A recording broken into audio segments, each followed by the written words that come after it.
ચાલો આજે હવે આપણે ગયા લેક્ચરમાં ચેપ્ટર 5 સોરી જે આપણું પરમાણુ ચેપ્ટર છે એ પરમાણુ ચેપ્ટર આપણે કમ્પ્લીટ કરેલું હતું. આજે એના સ્વાધ્યાયના દાખલા આપણે ગણવાના છે.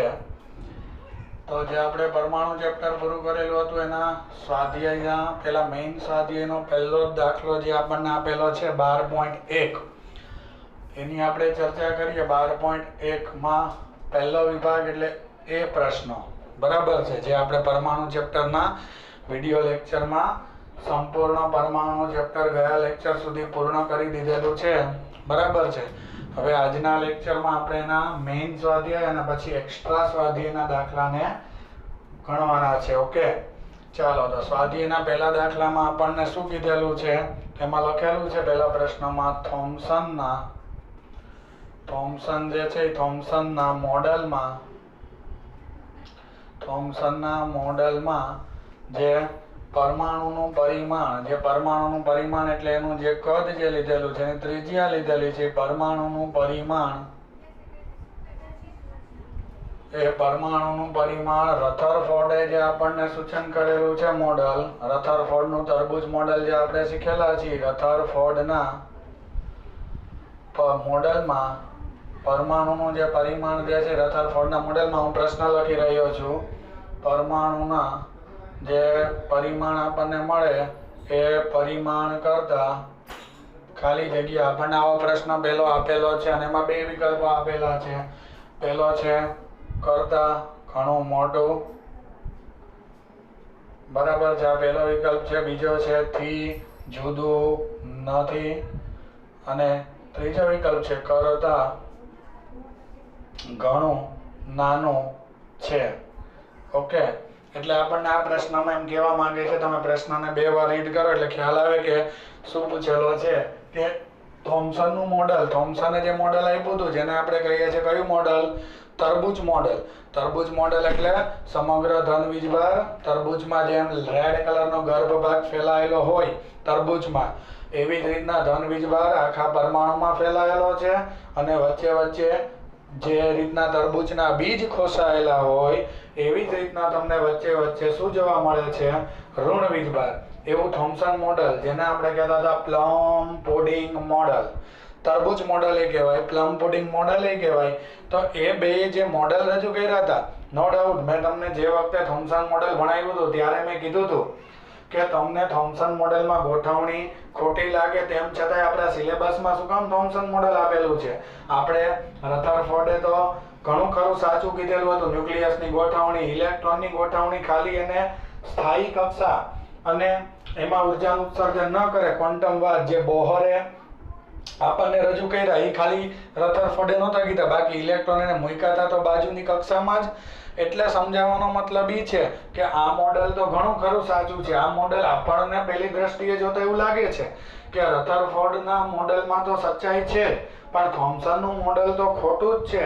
તેમ છતાંય પહેલો પ્રશ્ન જે આપણા વિડીયોમાં આપણે કીધેલો હતો થોમ્સનનું પ્લમ પુડિંગ મોડેલ, જો થોમ્સન પ્લમ પુડિંગ મોડેલમાં ખોટો હોય તો શા માટે આપણને અભ્યાસમાં પ્લમ પુડિંગ મોડેલને રજૂ કરેલું હતું? એનું કારણ શું? તો હું એ કહેવા માંગુ છું કે થોમ્સને જે તમને પ્લમ પુડિંગ મોડેલ આપેલું હતું એ પ્લમ પુડિંગ મોડેલ સંપૂર્ણ ખોટું મોડેલ નથી વિદ્યાર્થી મિત્રો. બરાબર છે, કારણ કે એમાં ઘણું બધું સાચું રહેલું છે. તમે સ્વાધ્યાયનો પહેલો દાખલો મારી સાથે ગણશો એટલે એમાં કેટલી સચ્ચાઈ છે, એમાં કેટલું સાચું છે એ બધી જ તમને અહીંયા માહિતી મળી જશે. તો જુઓ, આ પહેલા પ્રશ્નનો જવાબ આપણે આપીએ.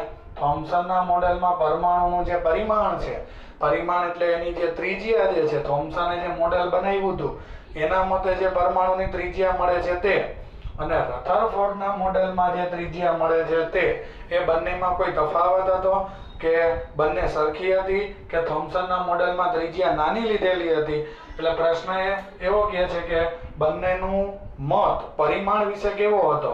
તો મિત્રો થોમ્સને પણ મોડેલ જે રજૂ કર્યું હતું એમાં જે પરિમાણ જે કીધેલું હતું એ 10⁻10ના ક્રમનું જ કીધેલું હતું અને થોમ્સનના મોડેલ પછી રધરફોર્ડનું મોડેલ આવ્યું એમાં પણ એનું તમે પરિમાણ જુઓ કોનું પરમાણુનું પરિમાણ એટલે એની તમે જે છે ત્રિજ્યા જુઓ તો પરમાણુનું જે પરિમાણ તમને થોમ્સનના મોડેલમાં મળે છે એવું ને એવું જ પરિમાણ રધરફોર્ડના મોડેલમાં પણ છે કહેવાનો મારો મતલબ એ છે કે બંનેની દ્રષ્ટિએ પરમાણુની ત્રિજ્યા સમાન મળે છે તો આપણે અહીંયા આન્સરમાં એવું લખી શકીએ કે બંને જે છે એ બંને માટે જે પરિમાણ છે એ બંને માટે જુદું નથી એટલે રધર થોમ્સનના મોડેલનું પરિમાણ આપણને એમ લાગે કે એમાં કંઈ સચ્ચાઈ નથી તો જો આ પેલી સચ્ચાઈ છે અને પરિમાણની જે ધારણા કરી હતી એ સાચી કરી હતી એટલે થોમ્સનના મોડેલનું પરિમાણ રધરફોર્ડના મોડેલના પરિમાણથી જુદું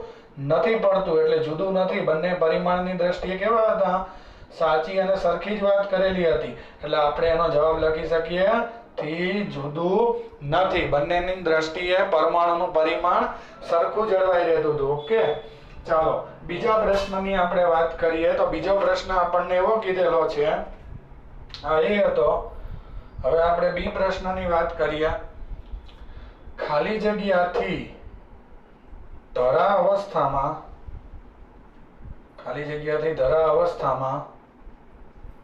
ઇલેક્ટ્રોન ખાલી જગ્યાની ધરા અવસ્થામાં ઇલેક્ટ્રોન શું છે ઇલેક્ટ્રોન તો કે સ્થાયી સંતુલનમાં છે જ્યારે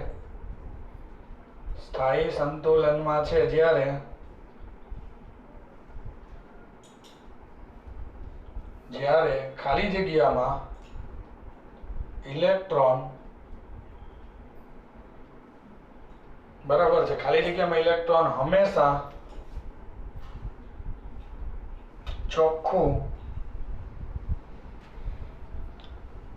એટલે નેટ ફોર્સ જેને આપણે ચોખ્ખું બળ પ્રશ્ન પૂછ્યા છે ચોખ્ખું બળ અનુભવે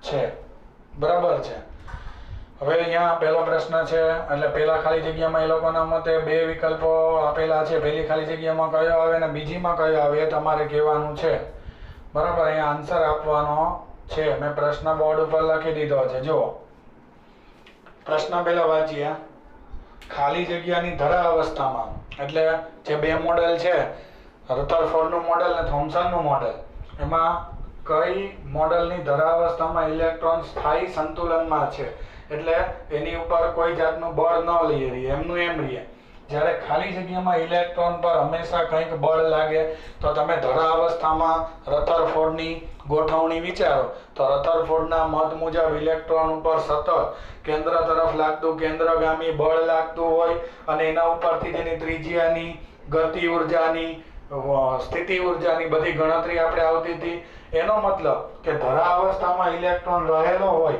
અને જો બળ લાગતું હોય તો એ કયા મોડેલમાં બળ લાગે છે તો કે રધરફોર્ડના મોડેલમાં અને થોમ્સને જે ગોઠવણી કરી હતી એમાં તો જે છે એ બધે ઇલેક્ટ્રોન ગોઠવાયેલો હતો એટલે ઇલેક્ટ્રોન જે છે એ પરમાણુમાં બધે ગોઠવાયેલો હોય એટલે કોઈ જાતનું એમાં ધરા સ્થિતિની જે છે એ ચર્ચા નથી એટલે કહેવાનો મારો મતલબ એ છે કે કયા મોડેલમાં ઇલેક્ટ્રોન સંતુલનમાં એટલે કે બળ ન લાગે તો કે પહેલી ખાલી જગ્યામાં આવે ને આન્સરમાં થોમ્સન મોડેલમાં જ્યારે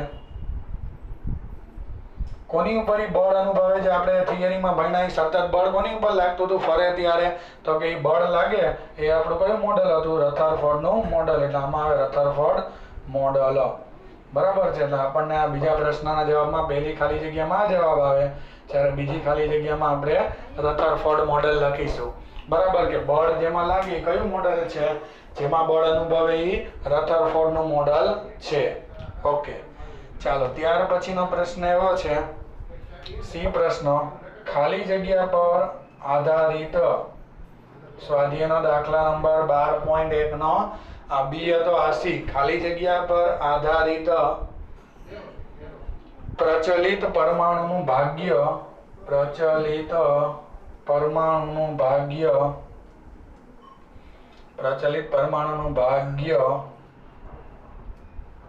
ભાગ્ય જ પડી ભાંગવાનું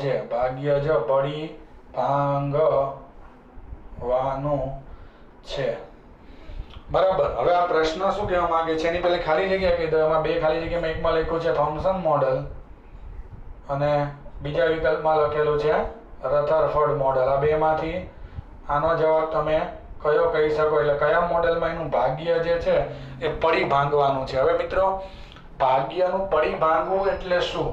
બરાબર છે. ભાગ્યનું પડી ભાંગવું એટલે ખાસ સમજજો. આમાં મોટા ભાગના જવાબમાં કન્ફ્યુઝન થતા હોય. આપણે જે વિચાર્યું એના કરતાં અલગ જવાબ આવતો હોય, પણ જરાક પ્રશ્નમાં ઊંડા ઉતરો તો તમને એના વિશે સાચી માહિતી મળે. હવે પ્રશ્ન લખ્યો છે કયું મોડેલ એવું છે કે જેમાં પરમાણુનું નસીબ, ભાગ્ય એટલે નસીબ, આપણે નથી કહેતા મારા તો નસીબ જ તૂટેલા છે, બરાબર છે, તો નસીબ જ એનું પડી ભાંગવાનું છે. એટલે આ કહેવા એમ માગે છે કે આપણે જે વિચાર્યું હોય એનાથી આખું અલગ પરિણામ આવે. આપણને પૂરેપૂરું એવું લાગતું હોય કે આવું થઈ જશે. આપણે ક્યારે એમ કહીએ કે મારું ભાગ્ય જે છે ને આવું છે. દાખલા તરીકે તમે પરીક્ષા કોઈ આપી હોય, તમને 1-2 માર્ક માટે તમે રહી ગયા હોય, ઠેઠ સુધી પહોંચવામાં તમારે થોડાક જ માર્ક ઘટ્યા હોય, તો તમે પહેલું એમ કહેશો હશે હાલો મારા નસીબ, બરાબર છે, મારું નસીબ એવું હશે કે હું આમાં જે છે એ સફળતાએ ન પહોંચ્યો. કહેવાનો મતલબ શું છે કે જે વસ્તુમાં તમે આગળ વધી ગયા હોય અને છેડે જઈ અને તમને કંઈક નિષ્ફળતા મળે અને તમે એમ કહો કે મારું નસીબના લીધે હું આ જે છે એ ભાંગી પડ્યો, મતલબ કે મારું નસીબ જે છે એના લીધે હું આમાં થોડાક માટે રહી ગયો. એવું જ અહીંયા છે કે પરમાણુનું કયું મોડલ જે છે એ પરમાણુનું ભાગ્ય પડી ભાંગવાનું છે. એટલે પરમાણુ બનતા બનતા જરાક સારું જે છે એ ભાગ્ય પડી શેમાં ભાંગ્યું? તો એ મોડેલ હતું રથરફોર્ડ. કારણ કે રથરફોર્ડે ન્યુક્લિયસની ગોઠવણી બરાબર કરી હતી, એટલે પરમાણુનું આખું બંધારણ થઈ શકે એમ હતું, પણ ઇલેક્ટ્રોનની જે ગોઠવણી એવી કરી કે એ એક વસ્તુ જે છે એ ન કહી હતી કે ફરતો ઇલેક્ટ્રોન સ્થાયી કક્ષામાં કહેવાય અને ન ઉર્જાનું સર્જન કરે, જે બોહરે કીધું સમજાવીને, પણ રથરફોર્ડ ન કહી શક્યો. એટલે શું થયું કે એ ઇલેક્ટ્રોન ફરતો ફરતો કેન્દ્રમાં આવી ગયો અને છેલ્લે પરમાણુનું આખું જે છે એ બંધારણ શક્ય ન બન્યું. એટલે છેલ્લે પરમાણુનું જે છે એ બનવાનું, જે આખી ગોઠવણીનું હતું એ આખું એનું બંધારણ બનવાનું હતું, એ ભાગ્ય એનું પડી ભાંગ્યું. બરાબર છે. એનું નસીબ જે છે અહીંયા તૂટી ગયું. જરાક સારું જે છે એ અટકી ગયું આ મોડલ. એટલે ઇલેક્ટ્રોનની ગોઠવણીના લીધે પરમાણુ જે છે એ પરમાણુ એ સ્થાયિત્વ પ્રાપ્ત ન કરી શકે. એટલે સ્થાયિત્વ ગુમાવવાના લીધે કેમાંય પડી ભાંગ્યું કહેવાય મોડલ? તો કે પરમાણુનું મોડલનું નસીબ, ભાગ્ય જ જે છે એ પડી ભાંગ્યું છે, ભાગ્ય જ પડી ભાંગ્યું છે. એટલે કે જે છે એ સ્થિરતા, સ્થાયિત્વ પ્રાપ્ત નથી કરી શક્યું. એ મોડલનું નામ છે કયું મોડલ? રથરફોર્ડ મોડલ. બરાબર છે. ત્યાર પછીનો આપણને પ્રશ્ન આપેલો છે સી પછી ડી પ્રશ્ન. ખાલી જગ્યામાં પરમાણુ સતત દળ વિતરણ ધરાવે છે. ખાલી જગ્યામાં પરમાણુ સતત દળ વિતરણ ધરાવે છે, બરાબર છે. જ્યારે પરંતુ ખાલી જગ્યામાં પરમાણુ ખૂબ જ અસતત દળ વિતરણ ધરાવે છે. પરંતુ ખાલી જગ્યામાં પરમાણુ ખૂબ જ અસતત દળ વિતરણ ધરાવે છે. ચાલો, આપણી પાસે 2 મોડેલ છે. જેમાં સતત દળ વિતરણ છે, કેમાં અસતત દળ વિતરણ છે. ફરી પાછી ખાલી જગ્યા જે છે એ ખાલી જગ્યામાં 2 જોઈ, થોમ્સન મોડેલ અને રથરફોર્ડ મોડેલ. એટલે તમારે મને જવાબ કહેવાનો છે આની જેમ કે કયું મોડેલમાં, એટલે પહેલી ખાલી જગ્યામાં શું હોય અને બીજામાં શું હોય. પહેલો પ્રશ્ન છે થોમ્સન મોડેલ અને બીજો છે રથરફોર્ડ મોડેલ. ચાલો, 2 મોડેલમાંથી કોનું મોડેલ આવે? પહેલી ખાલી જગ્યાનો જવાબ આનો.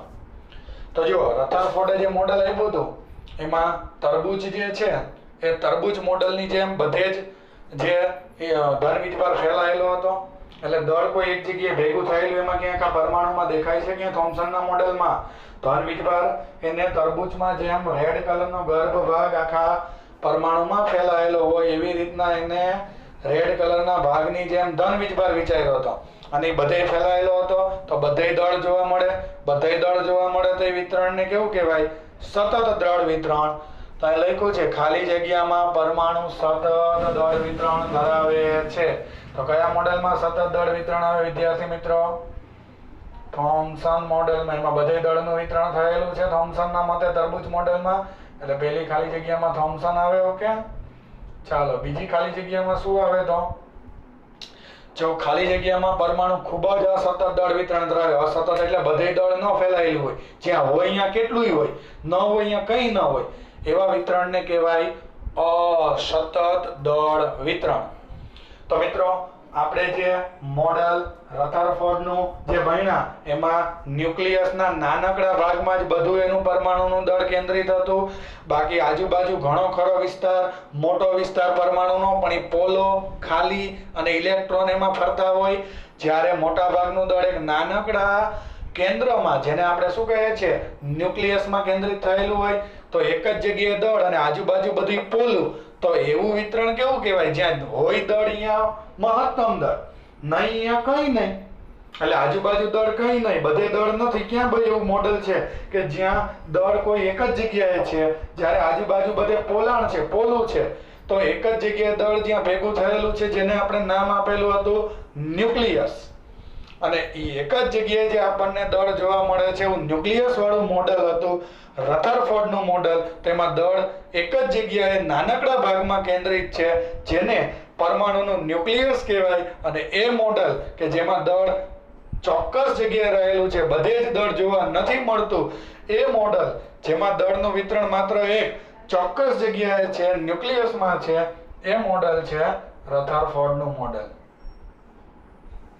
અને એ વિતરણને આપણે કહ્યું કે શું દળનું કેવું વિતરણ કહેવાય? એને અસતત. અસતત એટલે દળ કોઈ એક જ જગ્યાએ છે, બધે દળ ફેલાયેલું જોવા મળતું નથી, એટલે એને આપણે દળનું કેવું વિતરણ કહેશું વિદ્યાર્થી મિત્રો? અસતત દળ વિતરણ. ઓકે, તો આ ખાલી જગ્યાનો આન્સર હવે આ બોક્સ કરેલા છે એ બધા જ ખાલી જગ્યાના આન્સર છે. બાકી બધા મેં ક્વેશ્ચન પણ લખેલા છે. ચાલો આનો છેલ્લો પ્રશ્ન એટલે કે ઈ ક્વેશ્ચન. ઈ ક્વેશ્ચનમાં એવું કીધેલું છે કે ખાલી જગ્યામાં પરમાણુનો, ખાલી જગ્યા મોડેલમાં પરમાણુનો જે ધન આવે, ધન વીજભાર, એ ધન વિદ્યુત ભાર, ખાલી જગ્યામાં પરમાણુનો ધન વિદ્યુત ભાર વિભાગ લગભગ બધું દળ ધરાવે છે. બરાબર છે? ખાલી જગ્યામાં પરમાણુનો ધન વિદ્યુત ભાર, ધન વિદ્યુત ભારિત વિભાગ બધું જ દળ ધરાવે છે. બરાબર. હવે એના વિકલ્પો જોજો. એમાં પહેલો વિકલ્પ એવું લખ્યું છે રથરફોર્ડ મોડેલ કે બંને મોડેલ. રથરફોર્ડ મોડેલ કે બંને મોડેલ.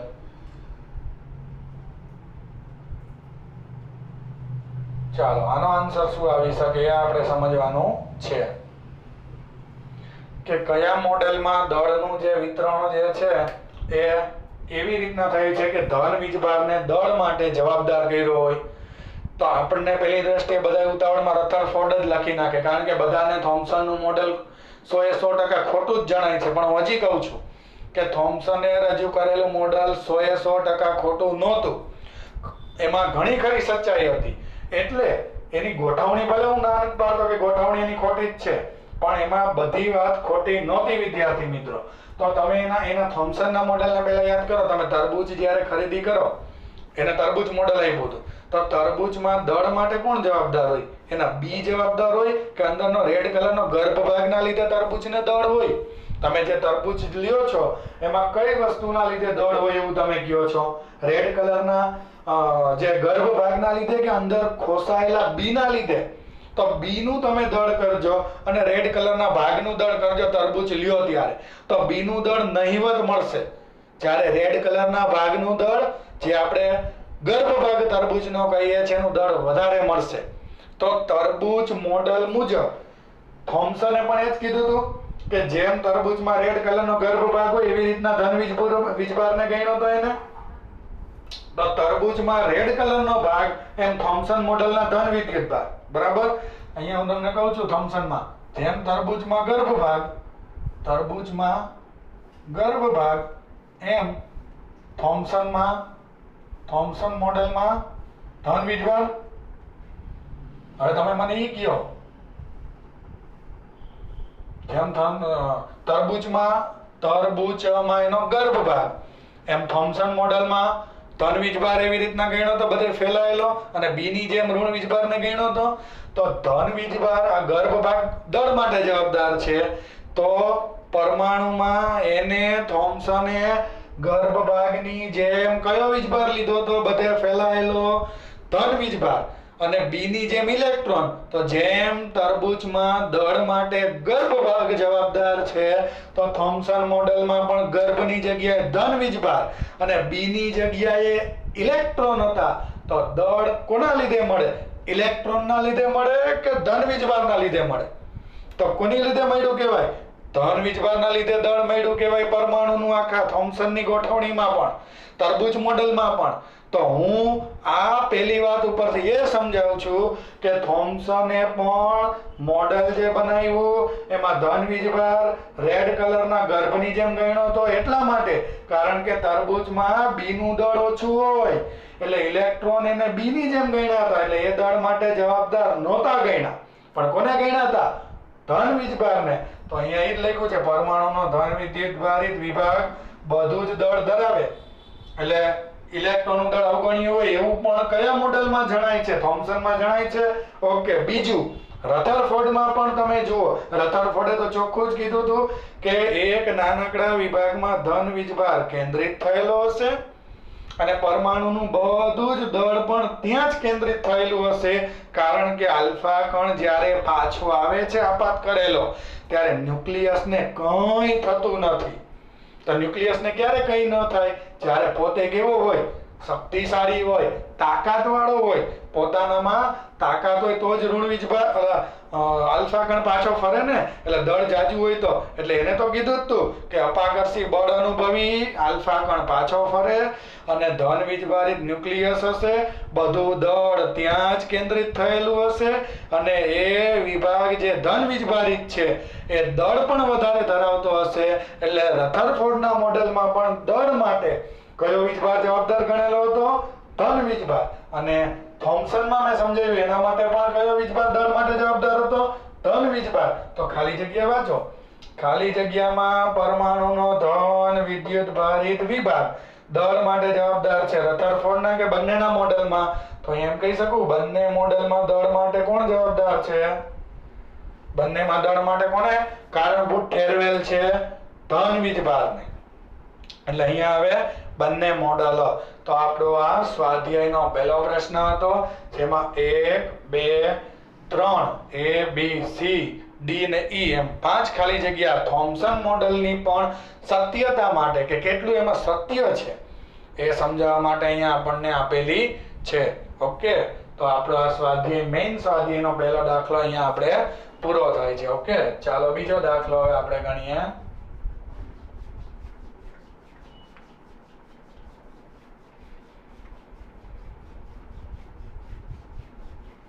અહીંયા આપણને બીજા દાખલામાં જે આપણને આપેલું છે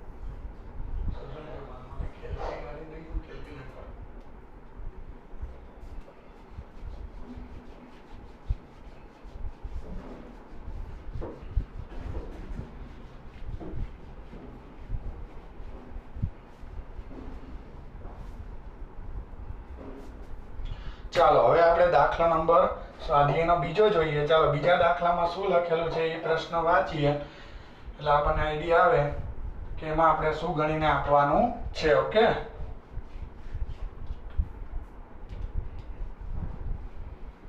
જો એમાં આપણને એવું કીધેલું છે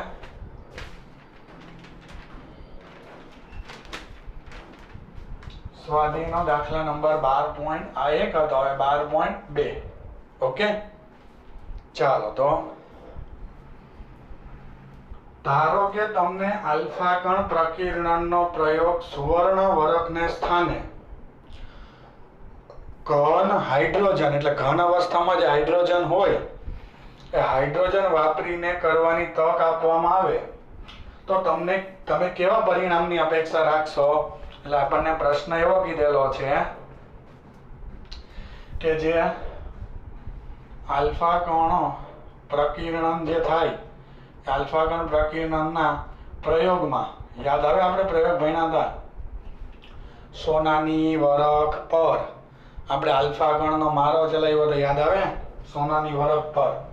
તો એ પ્રશ્ન પૂછ્યો છે કે આલ્ફા કણ પ્રકીર્ણન પ્રયોગમાં સુવર્ણ વરખને સ્થાને, સુવર્ણ વરખના સ્થાને એટલે એની જગ્યાએ આજે વરખ જે તમે વાપરો છો ને સુવર્ણ વરખ એ નથી વાપરવાની, તો તમે કહો તો કોનો ઉપયોગ કરવાનો છે? એની સ્થાને, એની જગ્યાએ તમારે કોનો ઉપયોગ કરવાનો? સુવર્ણ વરખને સ્થાને.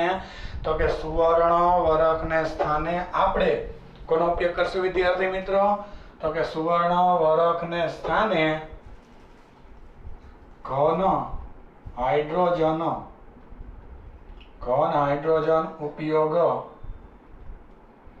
કરવામાં આવે તો કેવું પરિણામ મળે? કેવું પરિણામ મળે? એટલે તમે જો ઘન હાઇડ્રોજનનો ઉપયોગ કરો તો તમે કેવા પરિણામની એમાં આશા રાખશો? તમને કેવું એમાં પરિણામ જોવા મળશે? તમારે અહીંયા શું કરી દેવાનું છે? સમજાવી દેવાનું છે વિદ્યાર્થી મિત્રો. ઓકે, ચાલો તો હું એના પરિણામની વાત કરું તો પહેલા એક કામ કરીએ, બંને માટે દળની ગણતરી કરીએ. કોની માટે દળની ગણતરી કરીએ? પહેલા હાઇડ્રોજન માટે. બરાબર છે કે હાઇડ્રોજન જે આપણે વાપરવાનું છે પ્રયોગમાં, એની અંદર જે ન્યુક્લિયસ એટલે કે એનું પરમાણુ માટે ન્યુક્લિયસ જ જવાબદાર દળ માટે. પરમાણુના દળ માટે કોણ જવાબદાર? ન્યુક્લિયસ.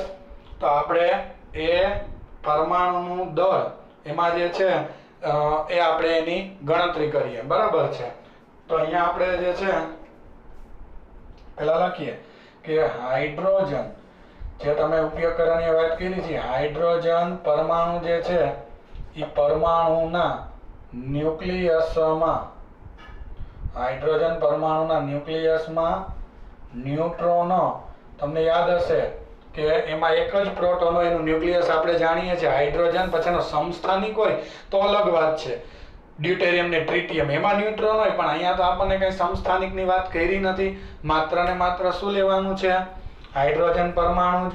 તો એમ કહી શકું હાઇડ્રોજન પરમાણુના ન્યુક્લિયસમાં ન્યુટ્રોન હોતા નથી. બરાબર, આ તમે જાણો છો કે એમાં કોઈ ન્યુટ્રોન તો છે જ નહીં, એ તો વાત ફાઇનલ છે. ન્યુક્લિયસમાં માત્ર ને માત્ર તમને શું જોવા મળે છે એમાં?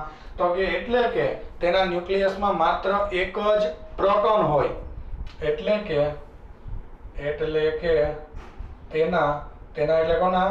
આ હાઇડ્રોજન પરમાણુના, એટલે કે તેના ન્યુક્લિયસમાં માત્ર, એટલે કે તેના ન્યુક્લિયસમાં માત્ર એક જ શું જોવા મળે છે વિદ્યાર્થી મિત્રો? તેના ન્યુક્લિયસમાં માત્ર એક જ વન ઓનલી શું જોવા મળે છે? તેના ન્યુક્લિયસમાં માત્ર એક જ પ્રોટોન જોવા મળે છે. બરાબર, એના ન્યુક્લિયસમાં માત્ર એક જ પ્રોટોન જોવા મળે છે.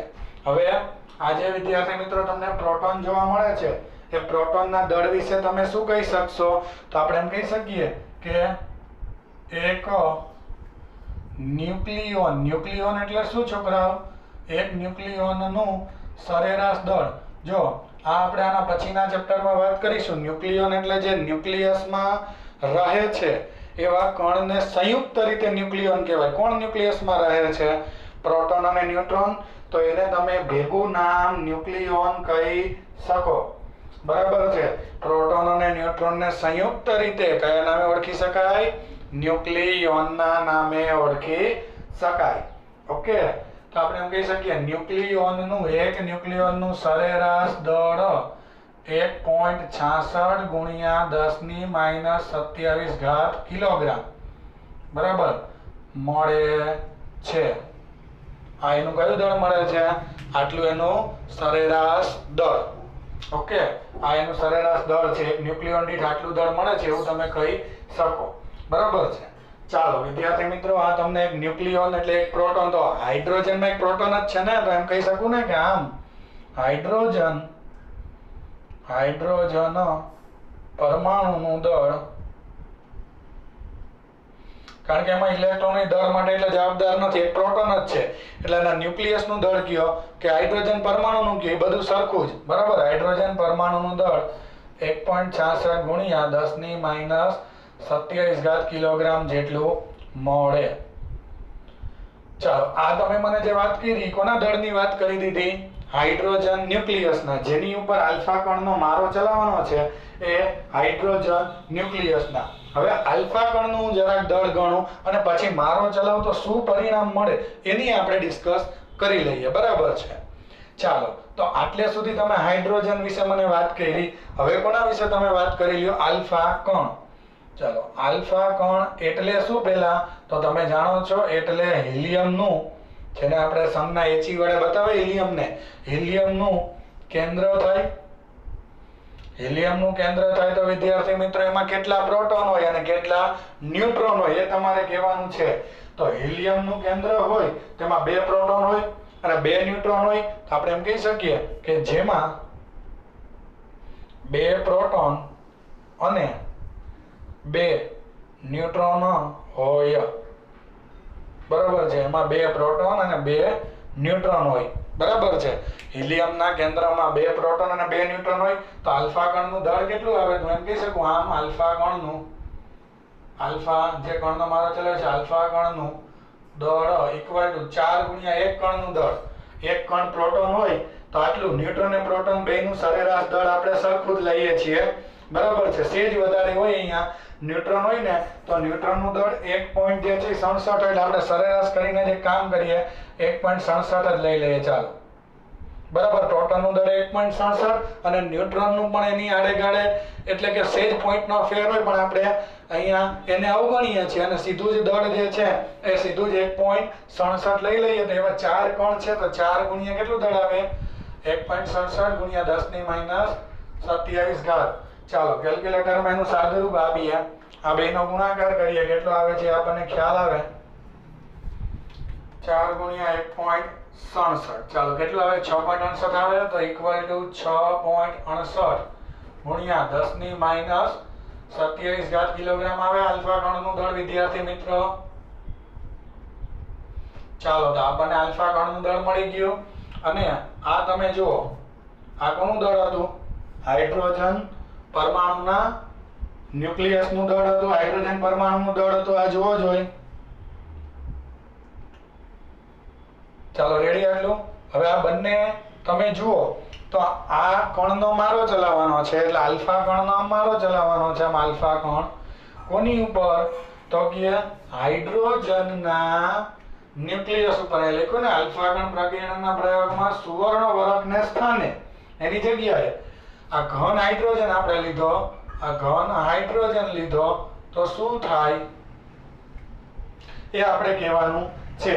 તો ધ્યાનથી જુઓ, જે ગતિ કરતો કણ આલ્ફા કણ આવે છે એનું દળ જુઓ અને આનું દળ જુઓ. તો આ બહુ વધારે દળવાળો છે, 4 ગણો વધુ દળ છે આના કરતા.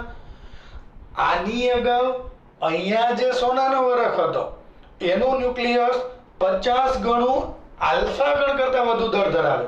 તો શું થાય કે આ દળવાળો હોય એટલે દિવાલ હોય એની ઉપર આમ દડો ભટકાવો તો દડો પાછો આવે, કારણ કે સામેની વસ્તુ દળવાળી છે.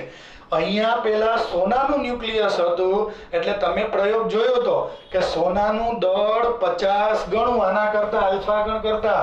આ અત્યારે હાઇડ્રોજન નહીં, જે સુવર્ણ વરખ હતો તે 50 ગણો ભારે હતો. પરિણામ શું આવતું હતું કે આલ્ફા કણ બળ અનુભવી અપાકર્ષી બળની અસરના લીધે ગતિપથ બદલાઈ જતો હતો, મોટા ખૂણે આવતો હતો. અને આ પોતે કેવો રહેતો હતો? સ્થાયી રહેતો હતો. પણ અત્યારે આ હલકો છે, આ ઘન હાઇડ્રોજનનું દળ જો ઓછું છે. તો દાખલા તરીકે હું એમ કહું કે આપણી પાસે ગોળા ફેંકનો ગોળો હોય અને રસ્તામાં લખોટી મૂકેલી હોય અને ગોળા ફેંકનો ગોળો આમ ગતિ કરાવીએ, એના માર્ગમાં લખોટી આવે, બંને વચ્ચે સંઘાત થાય તો શું ગોળા ફેંકનો ગોળો પાછો આવે કે એ તો પોતાના માર્ગે આગળ જ ચાલ્યો જાય?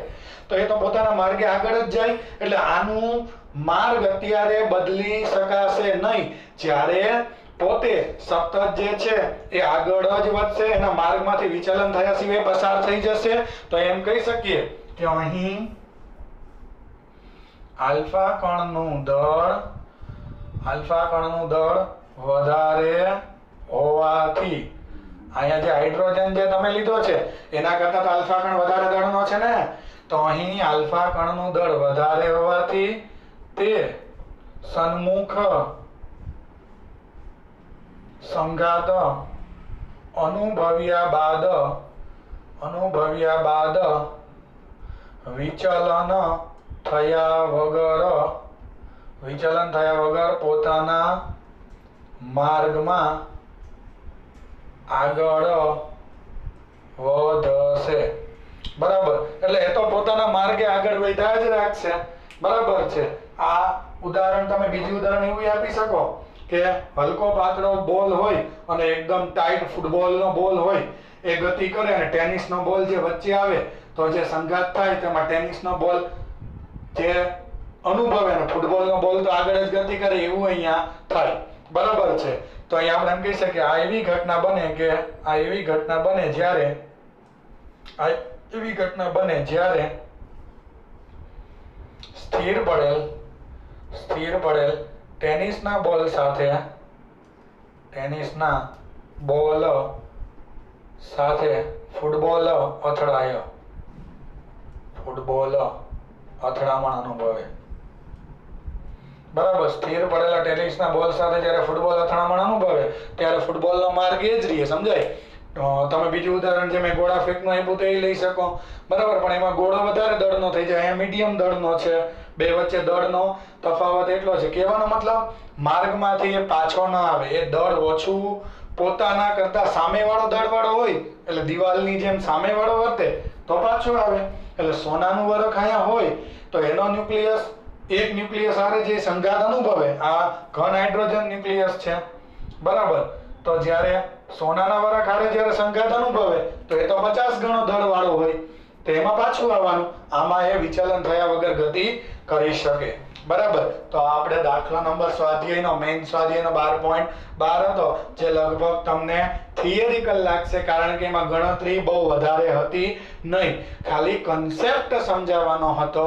તો આવો કન્સેપ્ટ અહીંયા તમે રજૂ કરી શકો. ઓકે, ચાલો ત્યારબાદ આપણે ચર્ચા કરીએ સ્વાધ્યાયનો દાખલા નંબર કયો ભણીશું વિદ્યાર્થી મિત્રો? 12.2 પછી 12.3.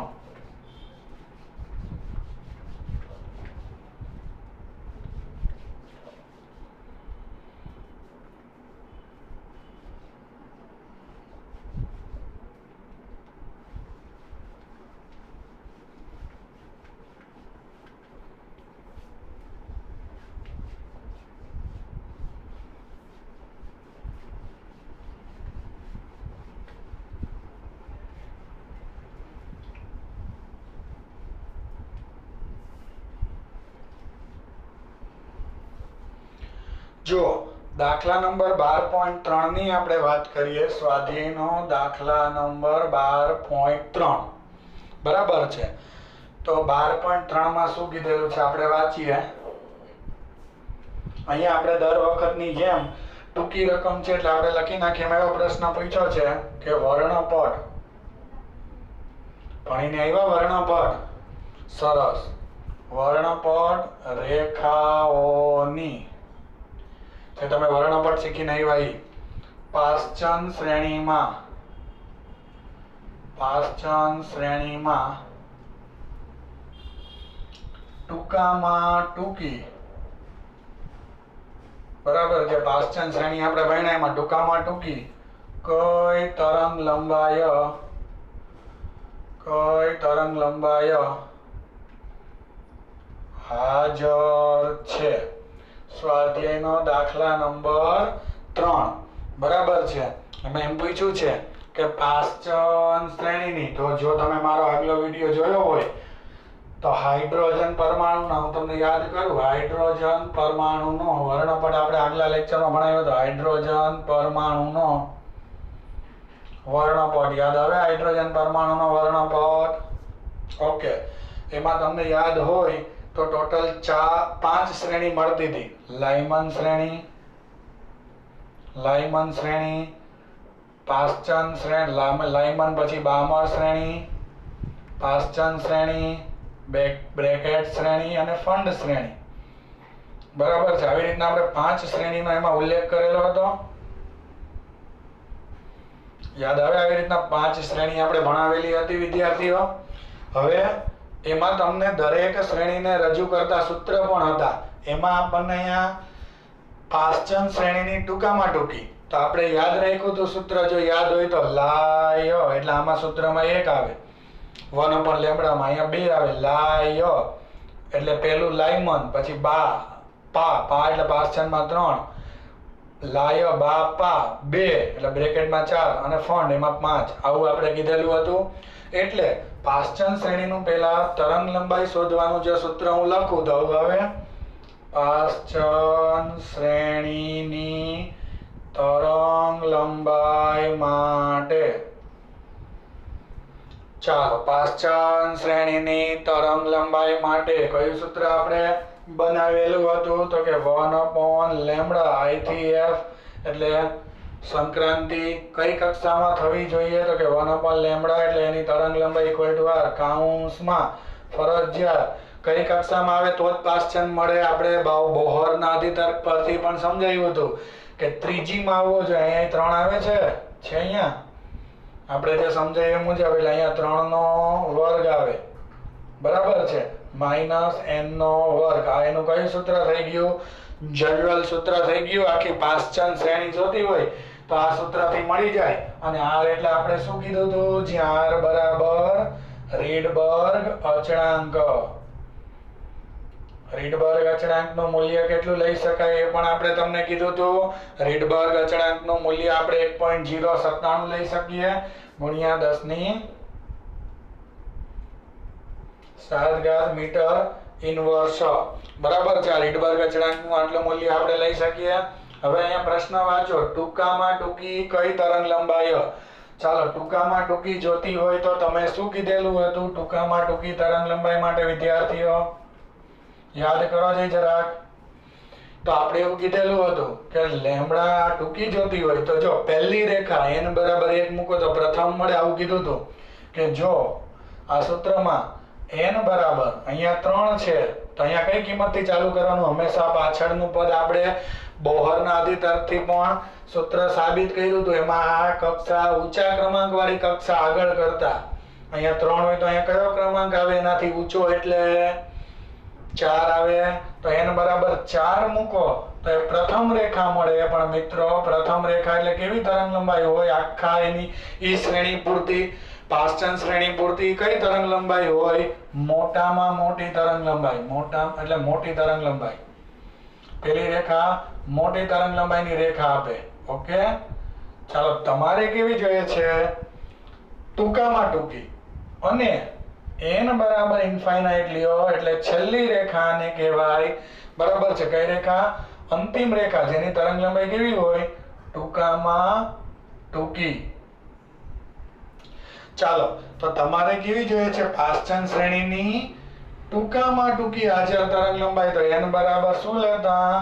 ઇન્ફાઇનાઇટ ટૂંકામાં ટૂંકી તરંગ લંબાઈ આપે. તો n બરાબર ઇન્ફાઇનાઇટ વિદ્યાર્થી મિત્રો ટૂંકામાં ટૂંકી તરંગ લંબાઈ આપે. તો આ સૂત્રમાં n ની વેલ્યુ કેટલી લઈ લઈએ? ટૂંકામાં ટૂંકી તરંગ લંબાઈ જોતી હોય તો ઇન્ફાઇનાઇટ લઈ લઈએ. ચાલો, આ સૂત્રમાં ઇન્ફાઇનાઇટ મૂકી દઈએ તો 1/λ એટલે ટૂંકી મળેલા મિનિમમ લખી નાખો = r કૌંસમાં 1/3 નો વર્ગ -1/∞ નો સ્ક્વેર. ચાલો, કોઈ પણ ના છેદમાં ઇન્ફાઇનાઇટ એટલે 0 એટલે આ પદ કેવું થઈ જાય? 0 થઈ જાય. ચાલો, તો અહીંયા 0 કરી નાખો એટલે આ ટૂંકામાં ટૂંકી તરંગ લંબાઈ 1/λ minimum = r as it is 3 નો વર્ગ 9 અહીંયા આવશે. બાજુનું પદ કેવું થઈ જાય? 0 થઈ જાય. ઓકે, ચાલો હવે હવે અહીંયા આ લેમ્બડા મિનિમમ જોઈએ છે તો બંને બાજુ પદને શું કરી નાખો, ઉલટાવી નાખીએ, બરાબર છે. એટલે આ 9 અંશમાં જતું રહી, r ને છેદમાં લઈ લઈએ. ચાલો તો લેમ્બડા મિનિમમ ઇક્વલ ટુ 9 અંશમાં r ને ક્યાં લઈ લ્યો, છેદમાં. સમજાય તમને? ચાલો r ની વેલ્યુ કેટલી આપેલી છે તો કે r એટલે રીડબર્ગ અચળાંક. તો રીડબર્ગ અચળાંકની કિંમત કેટલી હોય, 1.09737. લેમ્બડા મિનિમમ એટલે ટૂંકી તરંગ લંબાઈ પાશ્ચન શ્રેણીની ઇક્વલ ટુ 9 અપોન અચળાંકની વેલ્યુ 1.097 ગુણ્યા 10⁷. ઓકે, ચાલો કેલ્ક્યુલેટરમાં એનું સાદુરૂપ આપીએ આપણે તો 9 ડિવાઇડેડ બાય 1.097. ઓકે, ડિવિઝન કરશો એટલે 8.2041 જવાબ મળે છે. 8.2041. ઓકે, અહીં આપણે લખી નાખીએ, આન્સર આવવા મળે છે 8.204. પાછળ હજી મળે છે 19 ને એવું બધું મળે છે, પણ આપણે 4 પોઈન્ટ લખીએ તો આટલું આવે. પછી આ ઘાતને ઉપર જવા દઈએ તો માઈનસ ઘાત થઈ જાય, તો into 10⁻⁻7. Okay, into 10⁻⁻7. હવે અહીંયા આપણે નેનોમીટરમાં ફેરવવા માટે 2 પોઈન્ટ આમ જમણી બાજુ ખસેડીએ તો 2 ઘાત માઈનસ કરી નાખવાની. તો લેમ્બડા મિનિમમ ઇક્વલ ટુ 2 ઘાત માઈનસ કરો એટલે 820.4 into 10⁻⁹. Okay, done. 10⁻⁹ એકમ નેનોમીટર, તો 9 ઘાત હોય તો એને નેનોમીટર કહેવાય. તો ટૂંકામાં ટૂંકી તરંગ લંબાઈ લેમ્બડા મિનિમમ ઇક્વલ ટુ આવું કહી શકાય 820.4 નેનોમીટર. આ આપણને પાશ્ચન શ્રેણીની હાજર ટૂંકામાં ટૂંકી તરંગ લંબાઈ પૂછી હોય તો આટલી નેનોમીટરમાં મળે. અથવા કરીને એંગસ્ટ્રોમમાં હજી જોતો હોય તો એંગસ્ટ્રોમ એકમમાં તો 1 પોઈન્ટ હજી ખસેડો અહીંયાથી તો 3 ઘાત 1 ઘાત હજી માઈનસ થાય. અથવા તો અહીંયાથી વિચારો કે 1 2 3 પોઈન્ટ ખસેડી એટલે 82.04 3 ઘાત જે છે 3 પોઈન્ટ ખસેડે એટલે માઈનસ થાય હજી, તો -10 એટલે એંગસ્ટ્રોમ, એટલે આમ પણ લખાય lambda minimum equal to 82.04 angstrom. બરાબર છે. તો એંગસ્ટ્રોમમાં તમારે લખવી હોય તો આવી રીતના તમે એંગસ્ટ્રોમમાં પણ લખી શકો. ઓકે, ચાલો તો આ આપણને જવાબ મળી ગયો છે. ટૂંકામાં ટૂંકી સ્વાધ્યાયનો દાખલા 12.3 માં પાશ્ચન શ્રેણીમાં ટૂંકામાં ટૂંકી તરંગ લંબાઈનો હાજર તરંગ લંબાઈ આટલી આપણને મળે. ઓકે, ચાલો તો નેક્સ્ટ દાખલો ગણીએ. નેક્સ્ટ આપણે આવશે 12.4. ઓકે, ચાલો 12.4 માં આપણે શું ગણીશું તો તમે એમાં બોહરના અધિતર્ક ઉપરથી આપણને દાખલો ગણવાનું કીધેલું છે.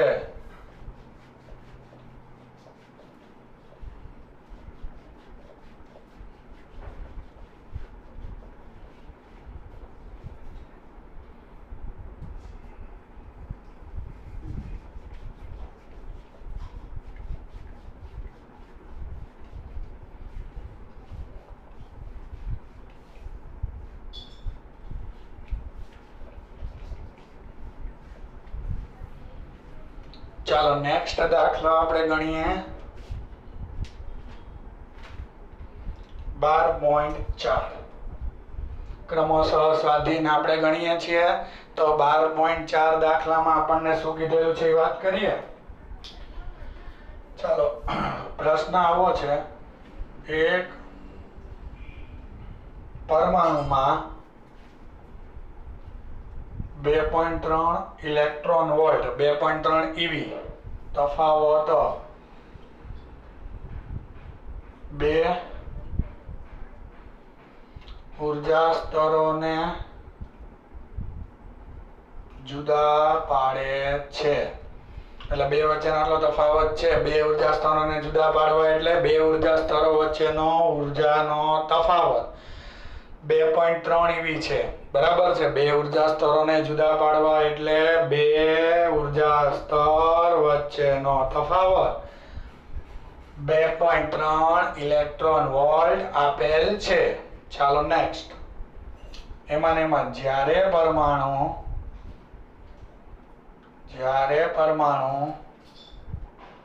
ઉચ્ચ સ્તરથી નિમ્ન સ્તર પર સંક્રાંતિ કરે ત્યારે ઉત્સર્જિત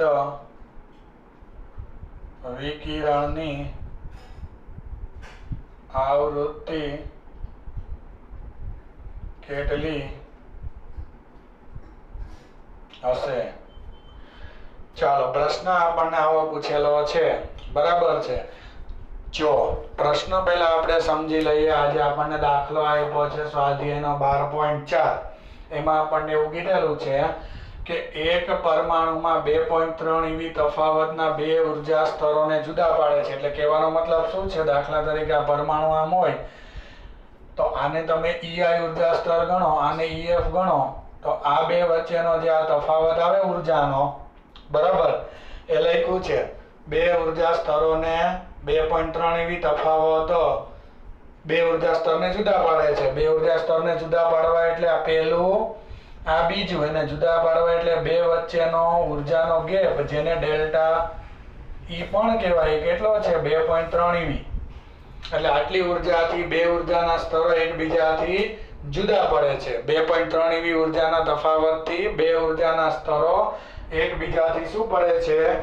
જુદા પડે છે. આટલો ઉર્જાનો તફાવત છે. કહેવાનો મતલબ કે ડેલ્ટા ઈ ઇક્વલ ટુ બે વચ્ચે ઉર્જાનો તફાવત એટલે વધુ ઉર્જાને આપણે EI ગણીએ છીએ, EI માઇનસ EF, અને એની વેલ્યુ કેટલી છે? 2.3 eV. બરાબર. આટલી બે વચ્ચે ઉર્જાનો તફાવત રકમમાં કીધેલો છે. ઓકે, ચાલો પછી શું લખેલું છે? નિમ્ન સ્તર પર સંક્રાંતિ કરે એટલે આવી જે તફાવત વાળી કક્ષામાં નિમ્ન સ્તર કહેવાય. આ કક્ષા કઈ અને આ કઈ? તો કે આ વધુ ઉર્જા ધરાવતી કક્ષા, આ ઓછી ઉર્જા વાળી કક્ષા. ચાલો વિદ્યાર્થી મિત્રો, તો આ વધુથી ઓછામાં સંક્રાંતિ કરે ત્યારે ઉત્સર્જિત વિકિરણની આવૃત્તિ કેટલી હશે? બરાબર. એટલે કે હું અહીંયા નીચે આકૃતિ દોરું. આ રીતના EI ઉર્જા વાળી કક્ષાથી આ EF ઉર્જા વાળી કક્ષામાં ઇલેક્ટ્રોન આમ નીચે આવી જાય તો આ વિકિરણ બહાર નીકળ્યું, આ ઉત્સર્જિત વિકિરણ કહેવાય. યાદ આવે બોહરનો ત્રીજો અધિતર્ક? વધુથી ઓછી ઉર્જામાં સંક્રાંતિ કરે ત્યારે વિકિરણ સ્વરૂપે ઉર્જાનું શું કરે? ઉત્સર્જન. તો આ ઉત્સર્જિત વિકિરણ છે, આ ઉત્સર્જિત વિકિરણ અને એની ઉર્જા HF વડે આપવાની છે. તો આપણે આ આવૃત્તિ શોધવાની છે. આ પ્રશ્ન છે. સમજાઈ ગયો પ્રશ્ન? શું શોધવાનું છે? આ આવૃત્તિ શોધવાની છે. આ આવૃત્તિની ગણતરી કરવાની છે. બરાબર છે. તો આપણે એમ કહી શકીએ કે આ પહેલો મુદ્દો અહીંયાથી ચાલુ કરીએ. બરાબર છે. તો શું પહેલો મુદ્દો લખી શકીએ કે જ્યારે ઇલેક્ટ્રોન ઊંચી ઉર્જા ધરાવતી, આપણે અધિતર્કમાં કીધું હતું ને દાખલામાં કામ આવશે, એને ખાલી શોષણનું સમજાવ્યું હતું. મેં તમને અધિતર્કમાં ઉત્સર્જનનું આ કીધું હતું અને યાદ રાખજો કામ આવશે. આ અત્યારે આ દાખલા માટે કામનું હતું. તો જ્યારે ઇલેક્ટ્રોન ઊંચી ઉર્જા ધરાવતી કક્ષામાંથી, ક્યાં આવવાનો છે ઇલેક્ટ્રોન? કક્ષામાંથી. જો તો આકૃતિ નિમ્ન ઉર્જા ધરાવતી કક્ષામાં અહીંયા આવે છે, નીચી ઉર્જા વાળી કક્ષામાં. તો એમ કહી શકીએ કે જ્યારે ઇલેક્ટ્રોન ઉચ્ચ ઉર્જા ધરાવતી કક્ષામાંથી નિમ્ન ઉર્જા ધરાવતી કક્ષામાં, બરાબર, નિમ્ન ઉર્જા ધરાવતી એટલે નીચી ઉર્જા ધરાવતી કક્ષામાં સંક્રાંતિ કરે ત્યારે ઉત્સર્જિત વિકિરણની ઉર્જા HF અને સંક્રાંતિ, બરાબર છે, I થી F ની સંક્રાંતિ દરમિયાન બહાર આવતી ઉર્જા એ વિકિરણની ઉર્જા, બે વચ્ચે ઉર્જાના તફાવત જેટલી બહાર આવે જેટલો તફાવત, એટલે અહીંયાથી અહીંયા ઇલેક્ટ્રોન આવે તો વધારાની ઉર્જા બહાર કાઢી નાખે. કેટલી વધારાની? તો કે આ અહીંયાથી અહીંયા આવે એટલે આની ઉર્જા જે હોય એમાંથી આ બાદ કરો એટલી વધારાની કહેવાય. તો બહાર આવતા વિકિરણની ઉર્જા બે વચ્ચેના ઉર્જાના તફાવત જેટલી હોય જે બે સ્તર વચ્ચે સંક્રાંતિ કરે, જે આપણે અધિતર્કમાં કીધું હતું કે વધુ ઉર્જામાંથી ઓછી ઉર્જામાં આવે તો ઉપરની ઉર્જા જે છે, ઉપરના સ્તરમાં જે ઉર્જા હોય ત્યાંથી નીચેના સ્તરમાં આવે તો બે વચ્ચે જે ઉર્જાનો તફાવત હોય એટલી ઉર્જા વિકિરણની ઉર્જા. વિકિરણની ઉર્જાનું સૂત્ર HF થાય. તો એ વિકિરણની ઉર્જા સ્વરૂપે ઉર્જા તમને શું કરી દઈએ? બહાર ઉત્સર્જિત કરી દઈએ. સમજાય? તો આ બહાર આવતા વિકિરણની ઉર્જા છે EHF, અને બે જે સ્તર વચ્ચે સંક્રાંતિ થાય એની ઉર્જાના તફાવત જેટલી હોય, જે આગલા વિડીયોમાં પણ મેં સમજાવેલું છે અધિતર્કમાં. જો ન આવડે તો એમાં જોઈ લેજો. અત્યારે કહી દઉં છું કે અહીંયાથી અહીંયા આવે તો વધારાની ઉર્જા એટલે આ તફાવત જેટલી ઉર્જા એ વિકિરણની ઉર્જા સ્વરૂપે મળે. એટલે પહેલું સ્ટેપ લખી નાખ્યું. ઓકે, ચાલો. આ તમને આપેલું છે બે વચ્ચે ઉર્જાનો તફાવત. જોવો જે આટલો ઈ કેટલો છે, જેને ડેલ્ટા ઈ કહેવાય. બે વચ્ચે ઉર્જાનો તફાવતને ડેલ્ટા ઈ કહેવાય. સંક્રાંતિ થતા બે સ્તર વચ્ચે ઉર્જાનો તફાવત બરાબર ડેલ્ટા ઈ. ઉર્જાના તફાવતનું મૂલ્ય તમારી પાસે છે. કેટલું છે ઉર્જાનો તફાવત? તો કે HF ઉર્જાનો તફાવત છે 2.3 eV. ચાલો તો અહીંયા 2.3 eV. હવે આપણે ખાલી વિકિરણની શું શોધવાની છે મિત્રો? આવૃત્તિ. તો અહીંયા આપણે ખાલી F લખી એટલે તમને આવૃત્તિ જે જોઈએ છે F ને કરતા બનાવી લ્યો. આ વિકિરણની આવૃત્તિ કહેવાય. અહીંયા મેં ખાલી IF એટલે લખ્યું હતું કે I થી F સંક્રાંતિ દરમિયાન. જે હવે તમને સમજાઈ ગયું છે કે કઈ સંક્રાંતિ દરમિયાન આ વિકિરણ મળે છે, તો કે I થી F સંક્રાંતિ દરમિયાન. એટલે મેં અહીંયા ખાલી હવે F આવૃત્તિ વિકિરણની જોઈએ છે. આ ઉત્સર્જિત ઉર્જા તફાવત જેટલી હોય. ચાલો આવૃત્તિ વિકિરણની જોઈએ છે. એ આવૃત્તિને સૂત્રનો કરતા બનાવી લ્યો. તો F ઇક્વલ ટુ 2.3 eV છેદમાં H. ઓકે, ચાલો eV દૂર કરો તો F બરાબર 2.3 eV દૂર કરો એટલે 1.6 ગુણ્યા 10 ની માઈનસ 19 અને H ની કિંમત 6.625 ગુણ્યા 10 ની માઈનસ 36. પ્લાન્ક અચળાંકની કિંમત આવડે જ ને? ચાલો તો અહીંયા આપણે કેલ્ક્યુલેટરમાં સાદુરૂપ આપીએ. 2.3 ઇન્ટુ એટલે ગુણ્યા 1.6 ડિવાઇડેડ બાય 6.625 એટલે ભાગ્યા. તો જવાબ તમને મળશે F બરાબર 0.5554 ઇન્ટુ ઘાતનું સાદુરૂપ આપીએ એટલે 34 ઉપર જાય તો પ્લસ થાય. 34 માંથી 19 બાદ કરો એટલે જવાબ આવે 15 ઘાત. તો અહીંયા જવાબ આવે 10 ની 15 ઘાત. હવે એક રકમ પછી પોઈન્ટ રાખો અને એવું લાગે તો કિંમતને રાઉન્ડ ઓફ કરી નાખો. રાઉન્ડ ઓફ કરવી એટલે કે તમે એને જે છે એ એક રકમ પછી પોઈન્ટ રાખો તો F બરાબર 5.55 ઇન્ટુ જો જમણી બાજુ પોઈન્ટ ખસેડો એટલે એટલી ઘાત, જેટલી જમણી બાજુ પોઈન્ટ ખસેડો એટલી ઘાત શું કરવી પડે? માઇનસ કરવી પડે. તો 15 માંથી 1 ને બાદ કરો તો કેટલું આવે? 14 આવે. એટલે 10 ની 14 ઘાત હર્ટ્ઝ આવે. હવે અહીંયા જો એક જ પોઈન્ટ પછી એક જ રકમ લખવી હોય તો અહીંયા પાછળનો અંક આ જુઓ તો જુઓ આ 5 કરતા મોટો હોય તો આગળ 1 નો વધારો કરી જ દેવાનો છે, એમાં કોઈ શંકા નથી. 5 કરતા નાનો હોય તો આગળ વધારો સંખ્યામાં નહીં કરવાનો, એવો નિયમ છે. પણ 5 જ હોય તો આ અંક જો 5 જ છે. તો જો અંક 5 હોય, નિયમ એવો છે ફિઝિક્સનો, આ 5 હોય, આગળનો અંક એકી હોય તો વધારો કરવાનો, બેકી હોય આ અંક 5 છે, એની આગળનો અંક જેમાં વધારો કરવાનો છે એ બેકી હોય તો વધારો નહીં કરવાનો. પણ અત્યારે આ 5 છે, આગળનો અંક એ 5 એટલે એકી છે. એ 5 હોય કે 7 હોય, એકી સંખ્યા હોય તે જોવાની. આ 5 છે એટલે એકી અંક છે તો વધારો કરી દો એટલે આવૃત્તિ F બરાબર 5.6 ગુણ્યા 10 ની 14 ઘાત હર્ટ્ઝ. આવો તમને રાઉન્ડ ઓફ કરી અને તમને ઉત્સર્જાતા વિકિરણની જે અહીંયા આકૃતિ મેં દોરી અને પહેલા કન્સેપ્ટ સમજાવ્યો, ગણતરી તો માત્ર આટલી જ કરવાની છે. પણ વિદ્યાર્થી મિત્રો અહીંયા તમને પ્રશ્ન થાય કે અમને જો આ પરીક્ષામાં પૂછાય તો અમારે આવી આકૃતિ દોરવાની આવશ્યકતા ખરા? તો મિત્રો અહીંયાથી આપણો આન્સર ચાલુ થાય છે, પણ આ તમને સમજૂતી માટે છે. આ આકૃતિ તમે ન દોરો, બરાબર છે? આ તમને ખાલી સમજૂતી માટે છે કે બે ઉર્જા સ્તરોનું અલગ પડવું આટલા તફાવતથી, એટલે એનો મતલબ આ ઇલેક્ટ્રોનની સંક્રાંતિ થવી એટલે વધુ ઉર્જા ધરાવતી કક્ષામાંથી ઓછી ઉર્જા ધરાવતી કક્ષામાં આવે ત્યારે બહાર આવતા વિકિરણ તરીકે ઉર્જા એ બહાર કાઢે વિકિરણ તરીકે, એની માટે આ આકૃતિ. બાકી આ ગાણિતિક સ્ટેપ છે આ લખવા તમારે મહત્વના રહેશે. ઓકે, ચાલો તો આપણો હતો દાખલા નંબર 12.4. હવે આપણે 12.5 ગણીએ મેઇન સ્વાધ્યાયનો. બરાબર છે, આ બધી આપણે કન્સેપ્ટ ઉપરના દાખલા છે.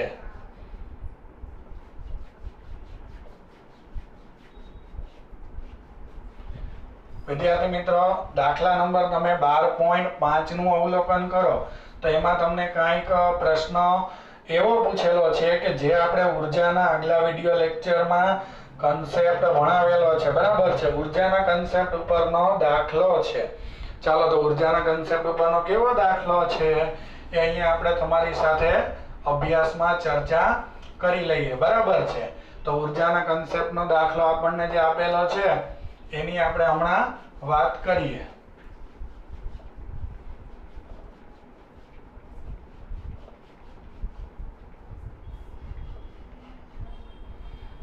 દાખલા નંબર છે 12.5.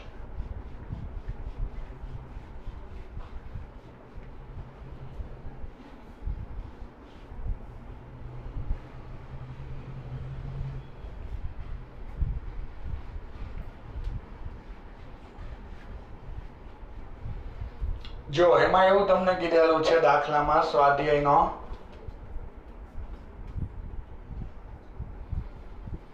હાઇડ્રોજન પરમાણુની ધરા અવસ્થાની ઉર્જા -13.6 છે. એટલે તમને હાઇડ્રોજન માટે વાત કરેલી છે ને એવું કીધું છે. હાઇડ્રોજન પરમાણુ માટે ધરા અવસ્થાની ઉર્જા ચાલો કેટલી આપેલી છે તો કે ધરા અવસ્થાની, આમ ક્વેશ્ચન તમને કહું છું, દાખલામાં આવું આપણને પૂછેલું છે. બરાબર, એ અહીંયા હું લખું છું. ધરા અવસ્થાની ઉર્જા -13.6 eV છે. આ અવસ્થામાં ઇલેક્ટ્રોનની ગતિ ઉર્જા અને સ્થિતિ ઉર્જા શોધો. એટલે પ્રશ્નમાં એમ પૂછ્યું છે આ અવસ્થામાં ઇલેક્ટ્રોનની ગતિ ઉર્જા તથા સ્થિતિ ઉર્જાના મૂલ્ય ગણો. આવો પ્રશ્ન આપણને પૂછેલો છે. તો પહેલા આપણે રકમનું લિસ્ટ બનાવી લઈએ. આપણને જે પૂછેલું છે તે એમાં આપણને હાઇડ્રોજનની ધરા સ્થિતિની એટલે કે પ્રથમ કક્ષામાં હાઇડ્રોજનમાં એક જ કક્ષા, જનરલી સંતુલિત અવસ્થામાં ઇલેક્ટ્રોન પહેલી કક્ષામાં જ હોય, જેને આપણે ધરા અવસ્થા પણ કહીએ છીએ. તો અહીંયા એમ કહી શકાય કે હાઇડ્રોજનની ધરા અવસ્થામાં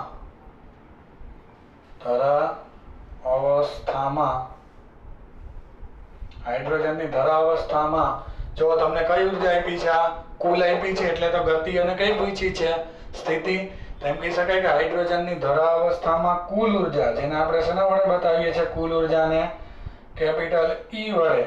એ કેપિટલ ઈ કેટલી આપી છે -13.6 eV.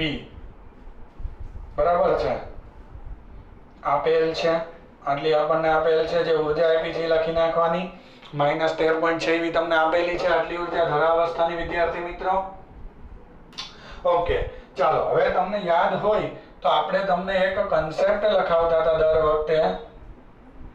ચાલો કયો કન્સેપ્ટ લખાવતા હતા એ હું તમને યાદ કરાવું. તો હું આવું તમને યાદ કરાવ્યું હતું. યાદ રાખો, આવું આપણે કીધું હતું. યાદ રાખો કે ગતિ ઉર્જાને જો તમે x વડે બતાવો, બરાબર છે, ગતિ ઉર્જા ધન હોય. આવું મેં વિડીયોમાં આગલા વિડીયોમાં જ્યારે ઉર્જાના સૂત્ર બનાવ્યા હતા ત્યારે મેં કીધું હતું કે આવું દાખલામાં કામ આવશે. એટલે જો તમે ભૂલી ગયા હોય તો હજી કહું છું યાદ રાખજો. શું યાદ રાખજો? ગતિ ઉર્જાને તમારે શેની વડે બતાવવાની? x વડે. તો સ્થિતિ ઉર્જા તમને ત્યારે કેટલી મળે? સ્થિતિ ઉર્જાની વેલ્યુ તો કે સ્થિતિ ઉર્જા બરાબર હોય -2x. બરાબર છે, 2 ગણા ઋણ મૂલ્યને સ્થિતિ ઉર્જા કહેવાય અને કુલ ઉર્જા બેયના સરવાળા જેટલી, એટલે કુલ ઉર્જા બરાબર ત્યારે -x મળે. આ પદમાં તમે આવી રીતના ઉર્જાને રજૂ કરી શકો. આ ગતિ ઉર્જા, સ્થિતિ ઉર્જા અને કુલ ઉર્જા. ઓકે, હવે તમે અહીંયા તમને જો કઈ ઉર્જા આપી છે, કુલ ઉર્જા આપી છે, બરાબર. તો અહીંયા ધ્યાનથી જોજો આ ઇક્વેશનમાં, બરાબર છે, અહીંયા આ x જે છે આ x, આને તમે ધ્યાનથી જો આ કુલ ઉર્જાનું ઇક્વેશન, એમાં x એટલે ગતિ ઉર્જા, એટલે અહીંયા x ની જગ્યાએ ગતિ ઉર્જા લખ નાખો, આગળનું માઈનસ m ના m, તો એમ લખી શકાય ઉપરોક્ત સાબિતી પરથી. આ આપણે સાબિત કર્યું છે, આ આપણે અગાઉ આવી ગયું છે. આવી રીતના સંબંધથી મૂલ્ય મળે, આખા સૂત્ર મૂકીને ફરીથી ઉર્જા ગણવાની કોઈ આવશ્યકતા નથી. એટલે ઉપરોક્ત સાબિતી પરથી તમે એમ કહી શકો સાબિતી પરથી કે કુલ ઉર્જા ઇક્વલ ટુ માઈનસ, ચાલો x ની વેલ્યુ કેટલી મૂકશો? x એટલે કઈ ઉર્જા કીધી છે તમે વિદ્યાર્થીઓ?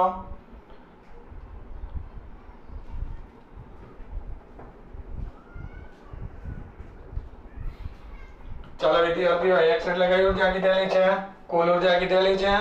તો કુલ ઉર્જા એટલે કેટલી છે? એટલે માઈનસ x એટલે ગતિ ઉર્જા, એ લખીએ ગઈ કુલ ઉર્જા બરાબર માઈનસ ગતિ ઉર્જા. સમજાય એટલું તમને? આવી રીતના હું લખી શકું. ચાલો, તો કુલ ઉર્જા બરાબર આપણે ગતિ ઉર્જા લખી નાખ્યું. હવે અહીંયા તમે કુલ ઉર્જાની કિંમત મૂકી દો, -13.6 eV બરાબર માઈનસ ગતિ ઉર્જા. ચાલો, બે બાજુ ત્યાં માઈનસ કેન્સલ, તો ગતિ ઉર્જા કે બરાબર કેટલો જવાબ આવે? 13.6 eV. ઓકે, ચાલો બીજો પ્રશ્ન એમાં શું પૂછ્યો તો ઇલેક્ટ્રોનની સ્થિતિ ઉર્જા ગણો. તો જે આ રહ્યું સ્થિતિ ઉર્જાનું સૂત્ર, ચાલો એમાં મૂકવો જોઈએ. સ્થિતિ ઉર્જા બરાબર -2 × x, x એટલે ગતિ ઉર્જા, તો આમ લખાય સ્થિતિ ઉર્જા ઇક્વલ ટુ -2 × ગતિ ઉર્જા. ચાલો, ગતિ ઉર્જાનો જવાબ આટલો આવે છે, એ મૂકી દો. ઓકે, ચાલો મૂકી દઈએ. તો કેટલો જવાબ આવશે? સ્થિતિ ઉર્જા બરાબર, તો કે સ્થિતિ ઉર્જા ઇક્વલ ટુ -2, ગતિ ઉર્જાની વેલ્યુ 13.6 eV. ચાલો બંનેનું મલ્ટીપ્લિકેશન કરો, તો સ્થિતિ ઉર્જા ઇક્વલ ટુ આ બંનેનું મલ્ટીપ્લિકેશન કેટલું આવશે? 13 × 2 એટલે 27 આવશે, એટલે -27.2 eV. ઓકે, તો આ તમને કઈ ઉર્જા મળી ગઈ? સ્થિતિ ઉર્જા. એવું લાગે તો ગુણાકાર કરી લેવો, 13.6 × 2 એટલે 27.2 eV. તો આ સ્થિતિ ઉર્જા મળી ગઈ. તો આ દાખલામાં બે વસ્તુ પૂછેલી હતી. ઓકે.